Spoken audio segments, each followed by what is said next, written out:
Welcome to the Top Business Leaders Show, powered by Rise 25 Media. We feature top founders, executives, and business leaders from all over the world.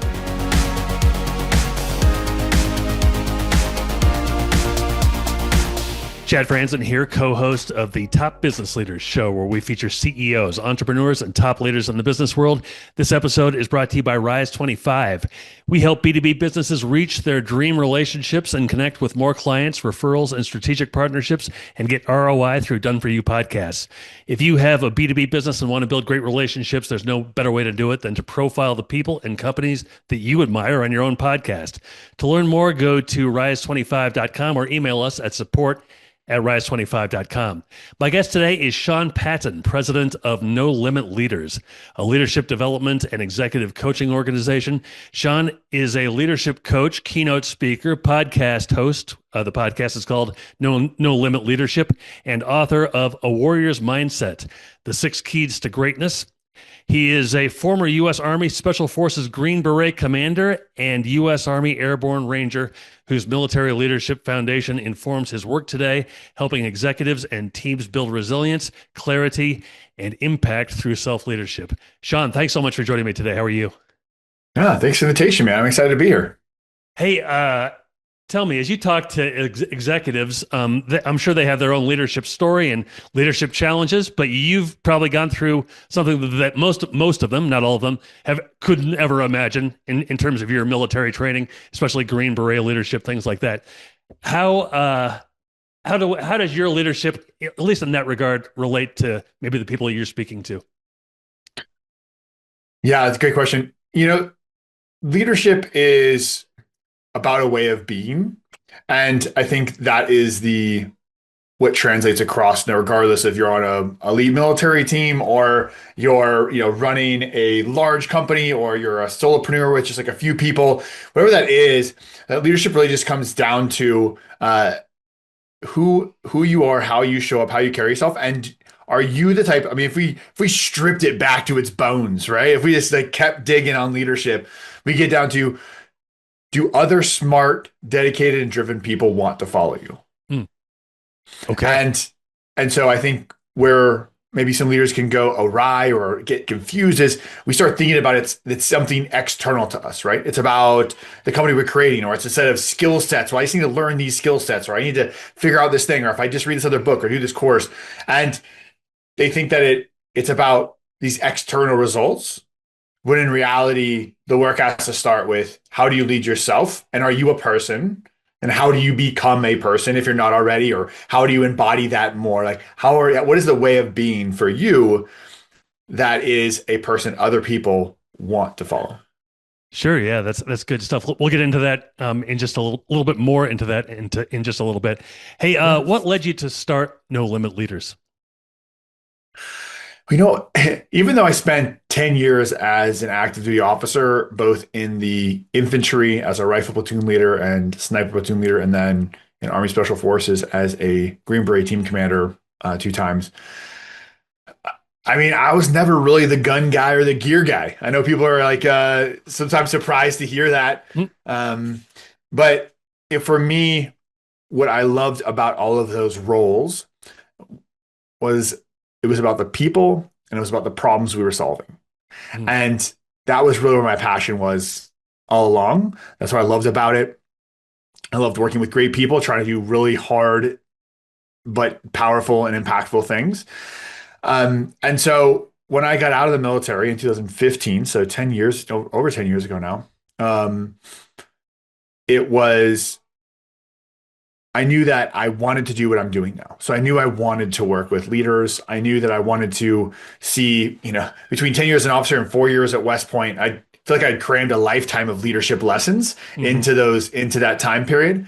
But, what applies outside of that structure and what doesn't, and what else is there to learn? And how can I impact those leaders? Because what I had seen inside the military, and I'm sure you've seen this on the private side, I know I've seen it in both sides now. When you have a strong leadership culture, when you have an organization and a group of people and a team where people are aligned with what is valuable to them and what is valuable to the team, and they're aligned on mission and they're bought in and they're working together, life is just better. Mm. Like it can be fun to go to work, right? Like it can give you energy. It can bring you passion. It changes the way we experience life. And on the other side of that coin is Monday again. Another meeting that should have been an email. They don't even care about me. What am I doing here? Right? Just it's about, to me, if it gets down to like, do you value your time? Do you value life? And if you value and think there's inherent value in the way that you live and the way you spend your time and just life itself, let's not waste it. Let's do something amazing, and we're going to do that together, and that's going to take leadership. So if you're in a position that you, I don't know, that you're a good leader, but you don't like your job, or you don't like the company that you work for, is it still possible just to be a good leader because that's who you are? Absolutely. And that doesn't mean that has to be your life forever. Mm-hmm. Right. And I think there's lessons in how we approach things. So life is as it occurs to us. It's not the way it is. It's the occurrence that we choose to have. And so as you go into that experience, maybe you got a crappy manager, or just like the culture's not great, but like, maybe the people you work for or the actual work you enjoy a bit. You can approach that two different ways, right? And we can be in the same situation. We can approach that with a mindset and an occurrence of, I'm just wasting my time. I'm biding my time. I can disengage. I can do that. That's a option. And there maybe is another option. It might be more resourceful way to view that occurrence, that situation, which is, what can I learn here? Because I'll tell you that some of those powerful leadership lessons I've learned have not necessarily been from great leaders, and it's been what not to do. Mm.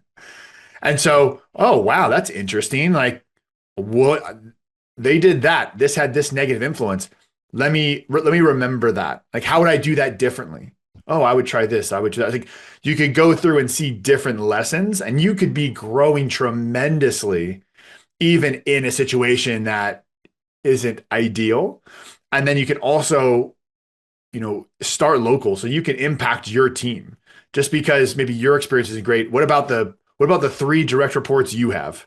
Mm. How can you set the example there? And a lot of times you'll see in these organizations that it's great if it's top down. It can be faster and transformative if it's top down, where you get buy-in from the top to say we're gonna transform culture. These are our values. I mean, that can happen organizationally so much faster. But you also see the senior manager in tech sales start changing the way she does things, and then have other teams be like, wait, why aren't we doing that? And then somebody across another department's like, wait, what's going on over here? Why are they performing that way? And then all of a sudden you have change from the inside out. Mm-hmm. And that also is possible. And I wonder how your experience would be of life, of your job, if you chose that occurrence. Yeah, that's great. That's great insight. So you mentioned how you lead yourself first. What does that mean? So that's the first lesson that they teach you when you get to West Point, right? You show up and you're not in charge of anybody. You're just in charge of yourself. And so the same way you would lead, so you had a team and where are you going to start? Well, what's your mission? What's your vision for this team? What are you going to accomplish? Because what are you going to direct the team at? Are you just going to come in and be like, we're just going to do stuff, right? You would never do that with a team, right? You would start to be like, what's our mission? What's our vision? What's our impact? How are we going to do that? All right. How do we get our systems in place to accomplish that? That's the same thing for yourself. And it has to start with you. So, if you walk into, let's just say as an example, you walk into that role that you talked about, maybe where you're like, it's so-so, it's all right, it's a job, we get things done. That's okay. I mean, that's, again, one way to approach that.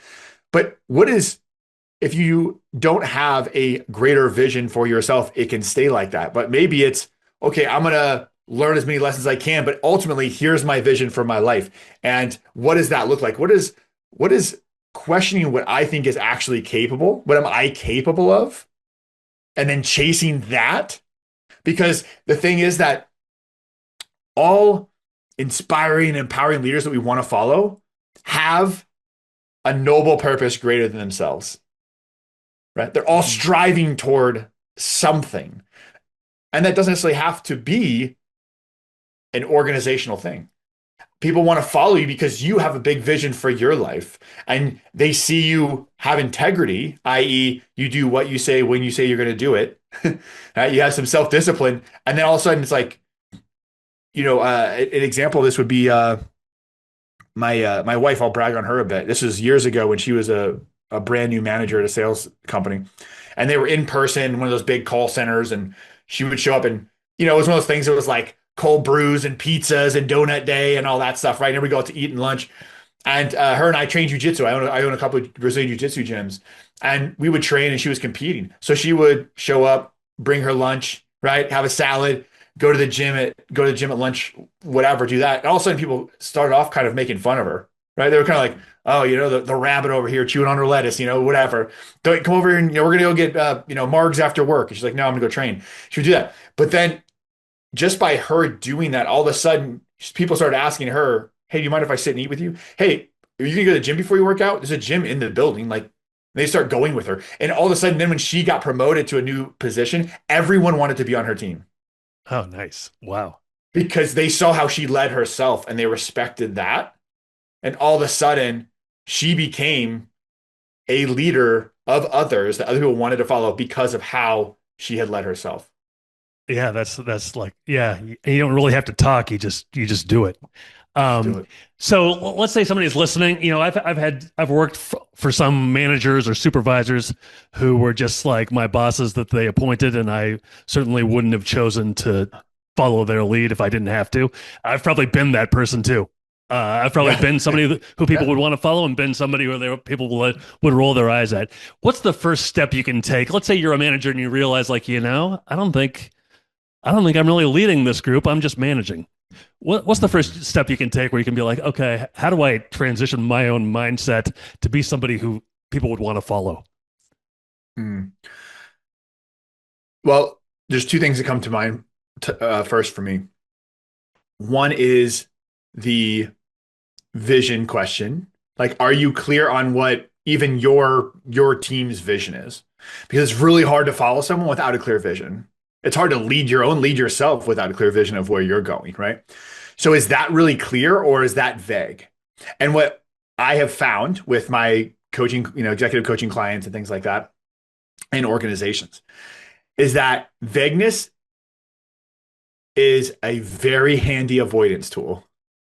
It's a very good way to let yourself off the hook by not being very specific and about what you're trying to accomplish and what you're about and what the mission is and what the standard is.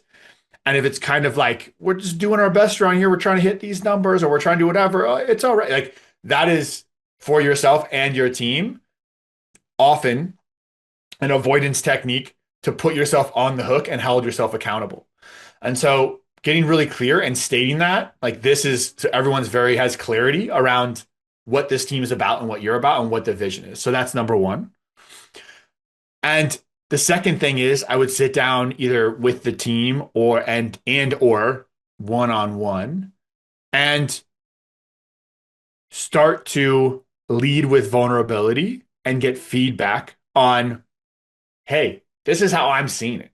I don't think I've been the best leader, right? We have to go first as leaders and we have to show vulnerability first.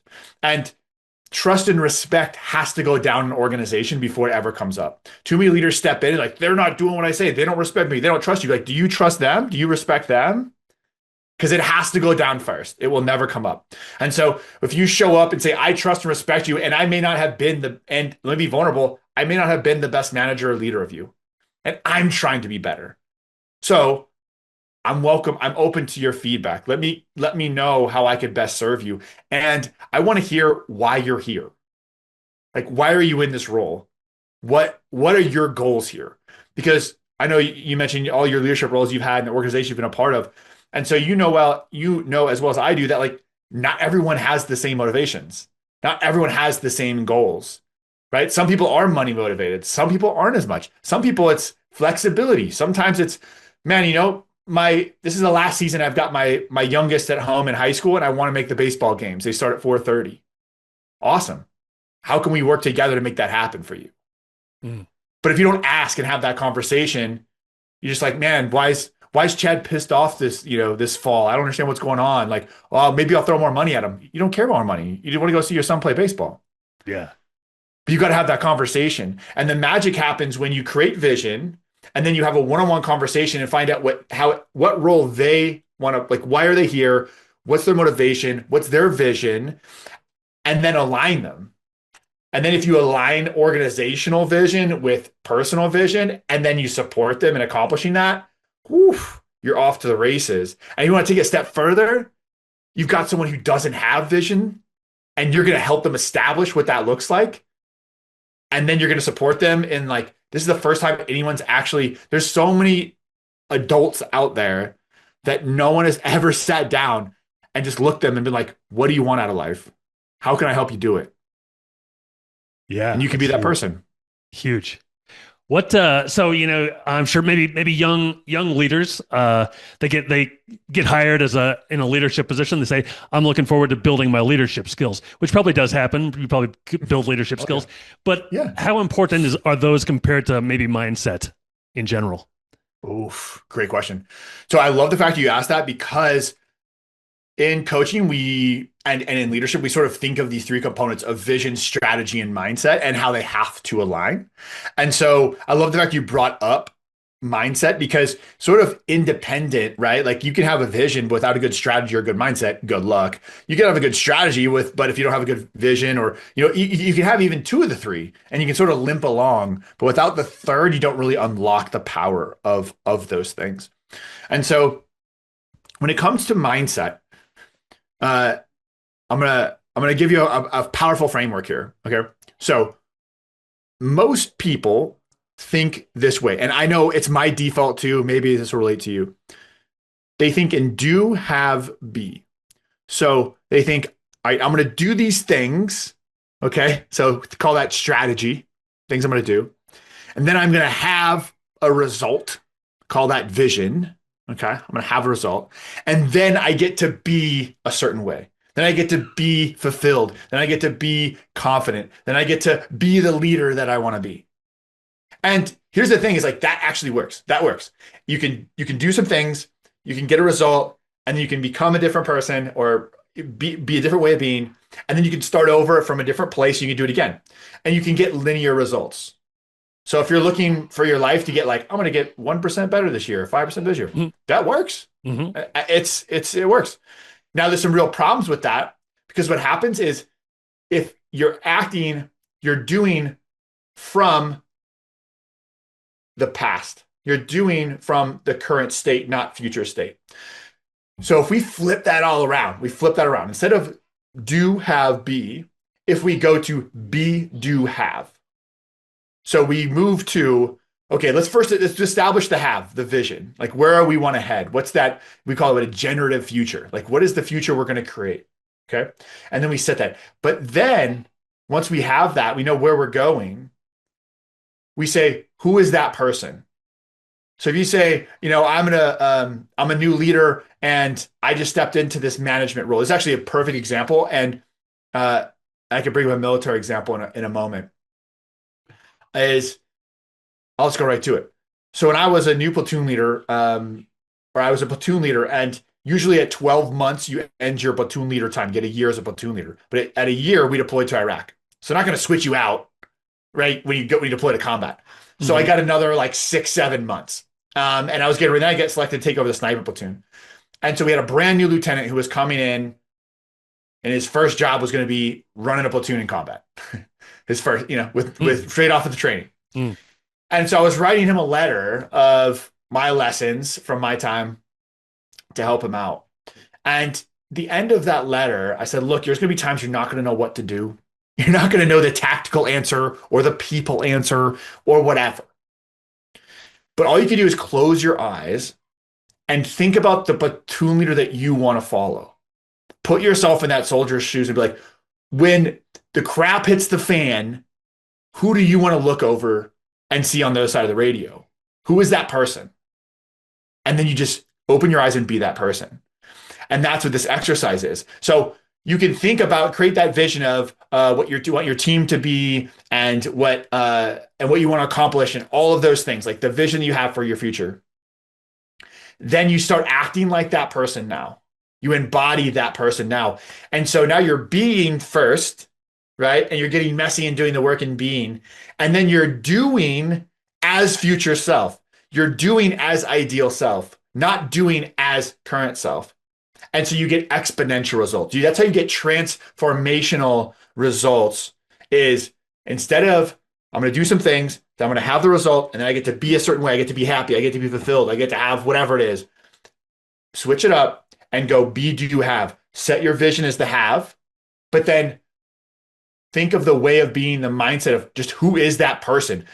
How does that person act? And then do it now. And when you do that, you'll have exponential results. Very nice. Very nice. What would you say? You talk to a lot of leaders, maybe even in very high positions. What would you say are there common challenges that business leaders face today, or that any leaders face today?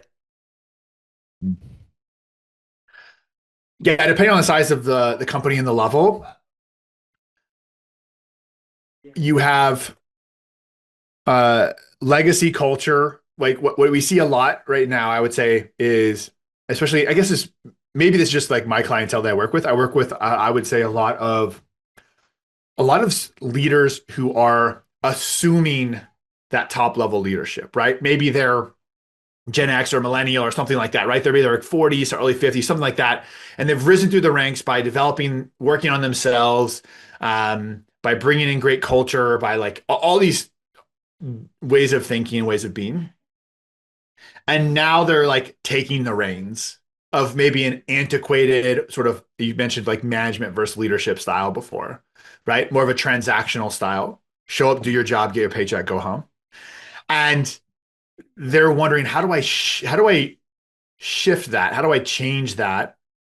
And what I would say is that what they're usually worried about is, up to that point, to kind of rise through the ranks, is they've done so with incremental change. I'm going to change a couple things. I'm going to tweak this. I'm going to tweak that, make it a little better. Don't rock the boat because I'm in the middle of this big ship. So I'm just going to do a couple of things, right? And when you get up to that level, they're used to making these little small tweaks and changes and being like tactical. And it's that switch to that permission that change can actually happen faster than you think. Like when you get to that level and you're empowered, you can full stop, step up and be like, hey, we were this way and that was fine. And that got us here. But our new vision is out here. And to get there, we're going to have to be different. And here's how it's going to happen. And then enroll people in that and get them thrilled and excited, and like give your permission to take big swings and step into that. And that's what I see in terms of like leaders today, because I feel like there's a bit of a generational change at the very senior levels of organizations right now. So that's one. Other issues are, if we're getting like real businessy, is there's a lot of like PE investment and firms or public firms where there's a lot of pressure on hitting numbers and P&L in the short term, as opposed to a company that maybe has a longer term outlook of how they're trying to run the company, like how they're trying to accomplish things over a larger timeline. And so they're feeling the squeeze of that. That's a challenge that I see a lot of people wrestle with. And then, of course, it wouldn't be a business podcast if we didn't say AI, right? So AI is a problem. They're not a problem, but it's an issue that everyone is wrestling with, of what is right for our company and what's the future look like. And it really does create a bit of an existential thought process on people and profit, right? Like why do you exist as a company? Are you is the reason you exist as a company is to have like 3 owners and a bunch of robots and print money? Like, okay, that's cool, you know? Or are you Where are you trying to solve a problem in society and create a culture that helps people have fulfilling, meaningful work and creates community? Like those are different visions. And I'm not necessarily I'm not necessarily moralizing or judging, but I think there's a lot of leaders wrestling with what is the vision, what is the future of this organization that I want to create. And so it makes them a little, because they don't have clarity there, they're a little unsure about, well, how do I move forward and what are our values and how are we going to conduct business? And so they're wrestling with those things. So let's say you are the leader that let's say somebody is the leader that you described. This person walks into the room and everybody gets quiet because he's here now, or she's here now or whatever. And you've got a mission, you've got a strategy, you've got it all down, and people are ready to follow you, and the people want to follow you, and you do it, and it doesn't work. Like whatever you did didn't work. How should a leader respond in that situation? They should be, I'm trying to think of the right word for this, direct, vulnerable, honest, and have a plan. So what I mean by that is if you do anything other than that, if you come in and say, if you try to sweep it under the rug, everyone knows what you're doing and you've just lost trust, right? If you try to pass blame to other things and pass the buck, you're going to lose trust and respect. All right. And if you just come in and start just changing things without acknowledging sort of the elephant in the room, that's a problem. And if you come in and be like, yeah, we're all screwed up and I got no ideas, I don't know what the next thing is. That was my swing, also a problem. So I say all that, which can sound like a lot, but my argument would be that if you created a culture that said, hey, we're going to take big swings, we're going to go for it, we are making these assumptions and we've explained the why based on this belief structure, on these assumptions, we think this is the right way to go and we're going to go for it. And then if it doesn't work, you can come back and say, ooh, that didn't work because this is why we think it didn't work. And because of that, here's our new strategy. And what I have found both in the military and in business is that if you create a learning organization that is constantly trying to learn from mistakes and is constantly and has systems and structures to do things like give feedback, like a lot, you finish a project and it's what went right, what didn't, regardless of outcome. If that is just like a part of your process, right? If we're having a meeting and it's like, we're not just talking about the numbers you hit, but we're saying, all right, Chad, this month, here are the things you did well. Here's the things you didn't do well. What about for me? What do you think how could I improve as a leader? And the expectations you're going to if that is just a constant thing, you've created a learning organization and then it's not going to throw off the whole company that you tried something big and it didn't work. You're like, yeah, that's what we always do. We always try things and we learn from them and we get better. And here's how we're going to get better from this and move forward. So I would just say creating that learning culture starts with the courage to create a culture of feedback, be direct, be open and honest, and accept responsibility where hey, I made this assumption. I was wrong. And here's why, and here's what I'm going to do about it. And then you're going to move forward. Then you'll find that actually draws people to you and they're ready to go to bat again. Yeah, nice. So let's say you're in charge of a group where everybody's very experienced and skilled and talented and very good at what they do. Is it possible to still not be a high performing team? And if so, how do you kind of build that rather than just be a group of talented people? Not only is it possible, but I think that I have seen that in multiple places, right? Like I don't think that's uncommon, Mm. that scenario you just brought out. Mm-hmm. And um, so is your question? Let me reframe. So your question is Kind of how does a leader, shape a group of talented people into a high performing team? How do you build a high performing team? Love it. So I'm gonna answer that question, and let me tell you what I've seen Mm-hmm. firsthand with clients. Is there's this assumption, say someone shows up and you're the new CEO, right? So Chad's the new CEO and you've got the C-suite. And there's this assumption that like, well, they got it. Like they're my peers. They've been doing this for 25 years. Like they know what they're doing. And then you let yourself off the hook from actually leading them. Mm. And the reality is like everyone deserves great leadership, no matter how senior or how talented they are. They deserve great leadership and someone who's going to do all the things we just said, no matter how long they've been in the role, no matter how experienced they are. They deserve someone who's going to come and give them honest feedback, who's going to pour into them, who's going to reflect back to them on, hey, here's what I'm seeing from you. This is what I'm seeing from you. This is where I think you can improve. This is how you're coming across to me. Is that how you're intending to come across? Because half the time you're not, right? You're like, oh, I don't know. I didn't mean to come across as like I know it all or that I'm not interested in your opinion. That's not what I meant. Oh, well, that's how it occurs to me. Let's see if that occurs to other people, right? So where this happens is, or what was it? The amount of times I've shown up for like a leadership training, right? Because we want to create better leaders here. We want to create better leadership culture. And then it doesn't even matter. The VP, the CEO, whoever it is, somebody, right? Chief HR.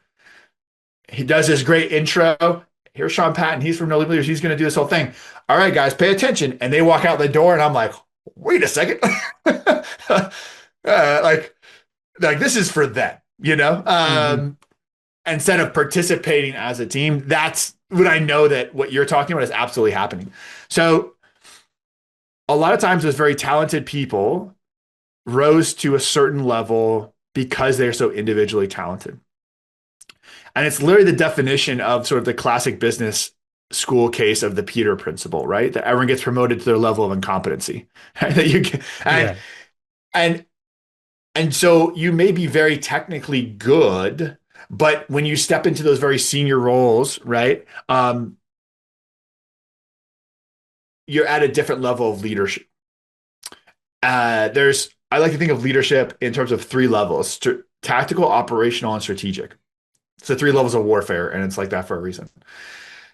So tactical is implementing things within a particular, like so-called division of a company. So for simplicity's sake, we'll call that sales, right? So Mm-hmm. as you move up to all the way to, we'll call it director of sales,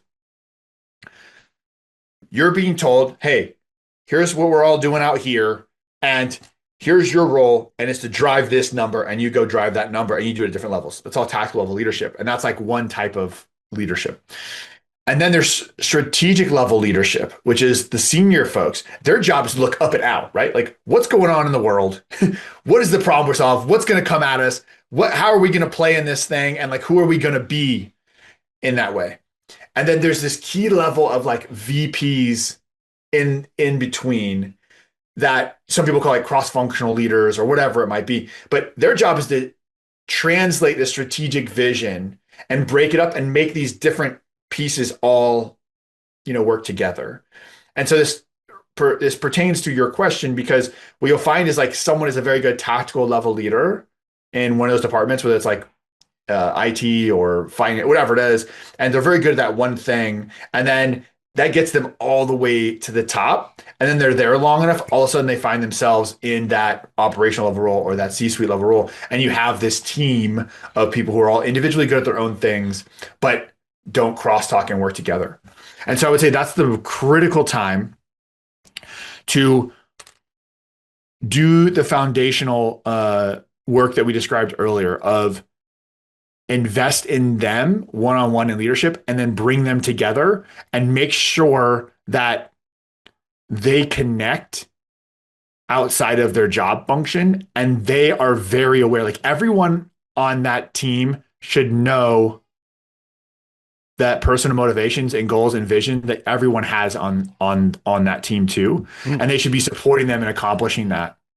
And if you think that that's just like not your role because they've got their crap together because they've been here for 30 years and so like they'll figure it out, and that you don't think that like building a cohesive unit and team and developing relationship and developing them and giving them critical feedback, like they don't deserve to continue to grow because they've been here for 35 years.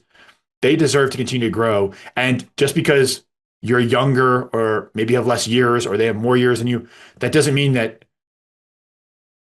you still don't have the moral imperative to lead them if you're in that role. Like the number one thing, all the way back to like Ranger school, cold, wet, and hungry and tired on the ground, and you got put in charge. Like, when in charge, take charge.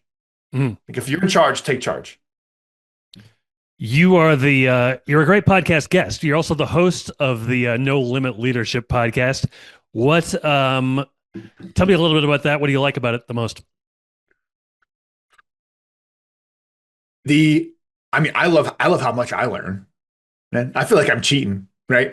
Like I'm cheating by having these great guests in and hearing, because I feel like I have a good mix of, actually I joined and I work with this firm called Novus Global. Great people. I've had some of them on. So I work with other awesome like coaches or consultants. And then I also have, thought leaders on who are like deep in research in one area. And then I'll have those, and I love having, current operational level leaders. So kind of the conversation you're having, like, all right, you're really in it right now. Like, what are you seeing and what is working and what mistakes did you make? And so I get so many insights. So I love that. I love learning. I feel like I'm cheating in a sense, being able to hear what all these people get to say. And it's funny, one of the reasons I started the podcast a few years ago was I started getting into higher levels of coaching. And I realized that two of the most important skill sets were being a great listener and asking great questions. And I realized I kind of sucked at both. And so I was like, I'm going to start a podcast and I'm going to, this is actually a kind of a meta example and maybe outside your question, but I think it may be relevant to the listeners. I recognized here's these critical skill sets that I'm not great at, but to accomplish my vision, I want to be good at them. And if I just tried to use my own willpower to like read more books and like talk to some people, like maybe.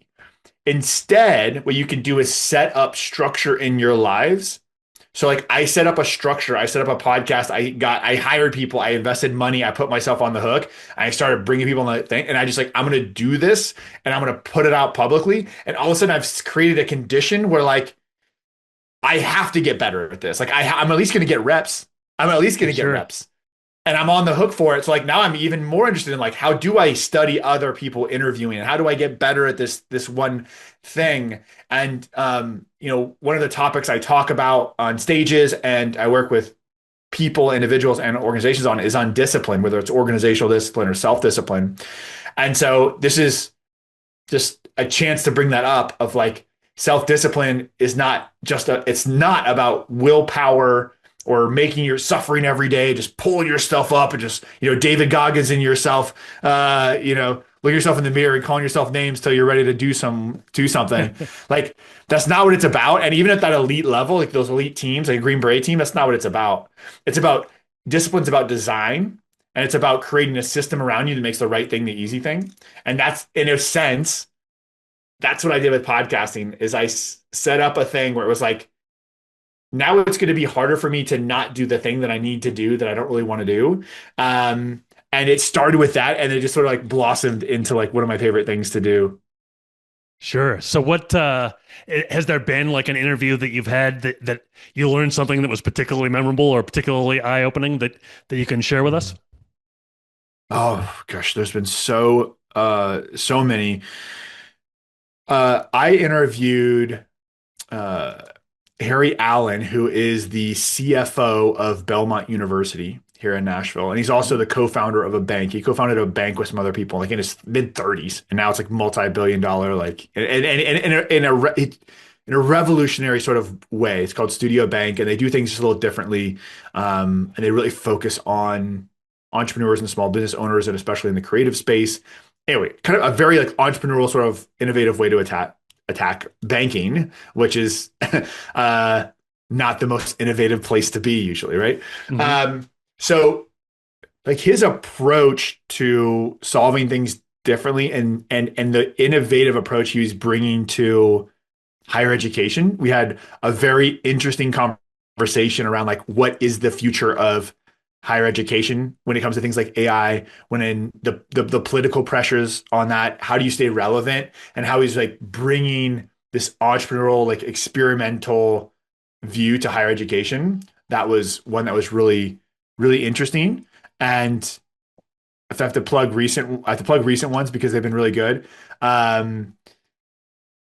Last week I had Joseph King Barkley on, who we know as JKB, who is a senior coach at Novus Global and is the president of like their training institute. And we had a really great conversation on way of being. And I opened up to him that with my clients and myself, I default to doing. So a lot of times I'll have a client where it's like, I know they need to change their mindset and way of being, but once we get kind of messy and into it, my natural like tendency is to be like, all right, but like, what are we going to do about it? Like, let's be hard, let's make a list, let's do stuff and kind of pull myself out of it. And he really talked me through that. That was cool. And this week, just today, which I don't know when this is going to come out, but this is Monday, January 19th. We're recording right now.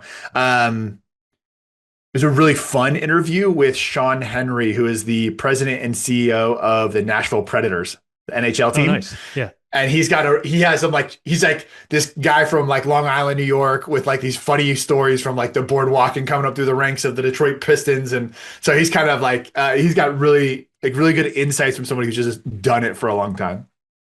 So final question for you. We've talked a lot about what goes into being a good leader. What advice would you give to emerging leaders? Maybe like we talked about, people who are younger, or even people who are very experienced, very skilled, and now are in a position where, okay, I've got people following me. What do I do? I would say first, it would be to ask for, you actually mentioned this before, like how you occur to other people, like how they see you. So I would immediately request feedback and get really honest, because my guess is the way you think that you're occurring to other people and coming across and the way they're perceiving you are different, and not necessarily bad or worse or better. Like it could be, who knows? My guess is though, that's not accurate. That's the assumption I'm making. And so get a very clear picture of current reality, one, then take some time to reflect on what I mentioned before of like, who is the manager and leader you want to be? I would encourage you to work to the point where you're creating like a one-page leadership philosophy of just like what you believe now and what your values are and what matters to you. And then use that as like a living, breathing document over time. But getting your thoughts out of your head and sort of like ethereal and get them into, this is actually what matters. Because when people ask you, you're going to be able to, once you write that, what you'll find is just like writing a book, my book over here. Like once you do that, you just find those words just come out of you easier. Right. And so you have this consistent voice. And so you're coming across more consistent to people because you sort of codified it. Those would be the two things I can think of. And then the other one would be, if you're a brand new emerging leader, don't be afraid to get messy now. Like the mistake is playing it safe and not wanting to look stupid and not wanting to look like you don't know what you're doing and not volunteering to get up and present or be a part of a big project or hop on with a big client now because you're like, well, I'm just going to hide here. Like I've got a good thing going, man. And then what's going to happen is you're not going to develop, and you're going to still make the mistake, and it's going to be at a much higher level. So like get messy now, volunteer for the presentation, mess it up. You're going to feel awful. You're going to feel like your world is crumbling because you messed up the morning like presentation, and in a week, no one's going to remember it, but you're going to have gotten better because you got the rep and your peers didn't. Nice. Yeah, that's good. That's good advice. I could see how the tendency might be to do the opposite, but how the benefit would be from doing that. Hey, Sean, it was fantastic talking to you. Thanks so much for all of your insights and sharing your experiences and things like that with us. It was awesome. Thanks so much. Thanks, Chad. Appreciate it, brother. It's been great. So long, everybody. Thanks for listening to the Top Business Leaders Show, powered by Rise 25. Visit rise25.com to check out more episodes of the show and to learn more about how you can start your own podcast.